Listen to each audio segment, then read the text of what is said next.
1505 போர்த்துகீசியர் வந்தபோது இலங்கையில் 3 தனித்தனி நாடுகள் இருந்தன.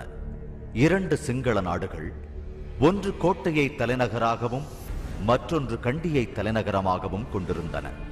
ஒரு தமிழர் நாடு நல்லூரை தலைநகரமாக கொண்டிருந்தது.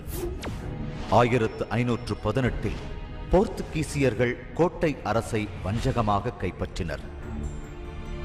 1591 யாழ்ப்பாணத்து தமிழ் அரசையும் கைப்பற்றினார்கள்.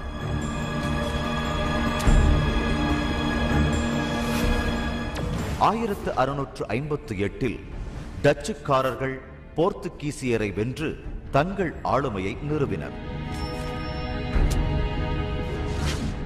1795 ஆங்கிலேயர் டச்சுக்காரர்களை வென்று 2 நாடுகளையும் கைப்பற்றினர்.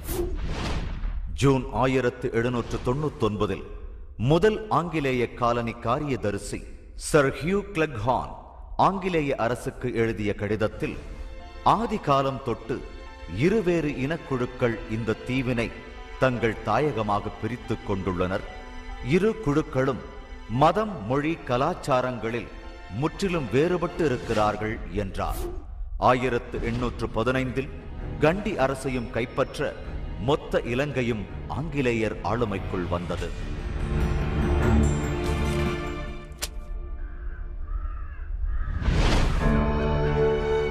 ஆங்கிலேயர் காஃபி, தேயிலை தோட்டங்களை அறிமுகப்படுத்தி சாதகமான சட்டங்கள் மூலம் சிங்களவர் நிலங்களை ஆங்கிலேயருக்கு கொடுத்தனர். இதனை எதிர்த்து சிங்கள கூலிகள் இந்த தோட்டங்களில் வேலை செய்ய மறுத்தனர். இவர்களின் எதிர்ப்பை அடக்க ஆங்கிலேயர் அப்போது பஞ்சத்தால் பாதிக்கப்பட்ட தமிழ்நாட்டிலிருந்து வேலைக்கு ஆட்களை அழைத்து வந்தனர். இது சிங்களவர்களுக்கு கோபத்தை ஏற்படுத்தியது. இந்த மத்திய மலைப்பகுதியில் தமிழ்நாட்டிலிருந்து குடியேறிய தமிழர்களின் மக்கள் தொகை கூடியது. 19 முதல் 20ஆம் நூற்றாண்டுகளில் இந்த தீவின் பொருளாதார வளர்ச்சிக்கு இவர்களின் உழைப்பே முக்கிய காரணம்.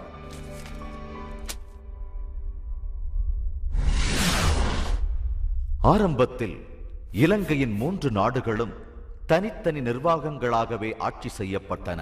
நிர்வாக செலவை குறைக்க 3 நாடுகளையும் ஒரே நிர்வாகத்தின் கீழ் கொண்டு வர வேண்டும் என்ற ஒரு கருத்து உருவானது.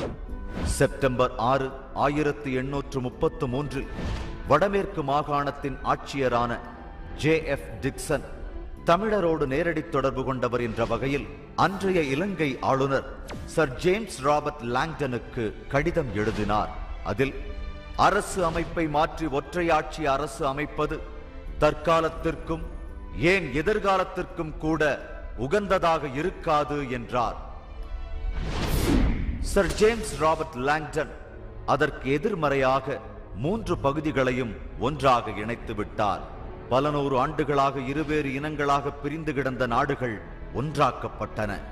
தங்களது தாய்நாட்டில் 100% இருந்த தமிழர்கள் ஒன்றாக்கப்பட்ட தாய்நாட்டில் 25% சிறுபான்மையினராக ஆக்கப்பட்டனர்.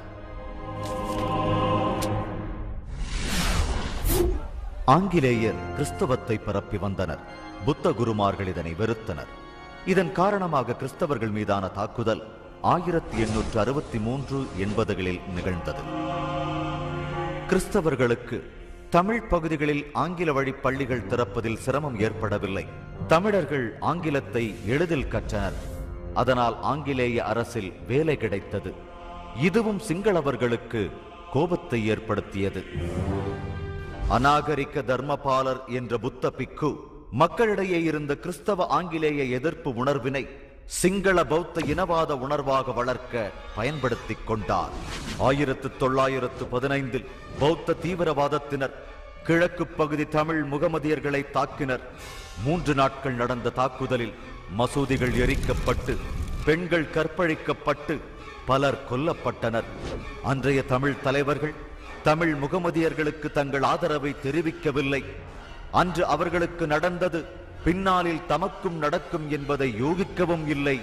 சிங்கள பௌத்த தீவிரவாதம் தலை தூக்குவதை உணரவும் இல்லை.